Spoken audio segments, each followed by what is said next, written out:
আপনারা জেলা বিভাগ এদিকে যাইতেছেন, বিভিন্ন ধরনের সভা করতেছেন, এগুলির টাকা আসতেছে কোত্থেকে? মানে ওকে ভাই ভাই এই হ্যাঁ, প্রশ্নই থাকে এই প্রশ্নে কেউ কেউ কইতেছে যে আপনাদেরকে ডিজিএফআই এনএসআই সরকার এরকম টাকা দিতেছে, আপনাদের দিয়ে একটা দর করতেছে। বলেন এবার। আচ্ছা খালেদ ভাই, আমি একটা কথা বলি। যেমন আমি ব্যক্তিগতভাবে লাস্ট 15 দিন ধরে একটা প্রাডু চড়তেছি। প্রাডু গাড়িটার দাম হচ্ছে 1,80,00,000 টাকা।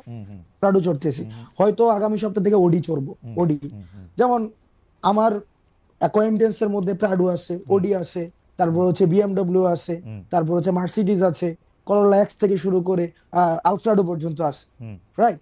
এখন আপনার কি মনে হয় না যে হাসনাত আব্দুল্লাহ একটা আন্দোলন করেছে? তখন কি মনে হয় না বাংলাদেশে এরকম হাসনাত আব্দুল্লাহ অন্তত 100টা খালেদ ভাই আছে যে তাকে গাড়ি দিতে পারে? হ্যাঁ, না না না, এগুলি নিয়ে কিন্তু আমার কোনো আপত্তি নাই, কিন্তু আসতেছি ভাই। বলেন। হ্যাঁ, ঠিক একইভাবে এই 100টা খালেদ মহিউদ্দিন ভাই বাংলাদেশে এরকম ফক্সওয়াগনের মালিক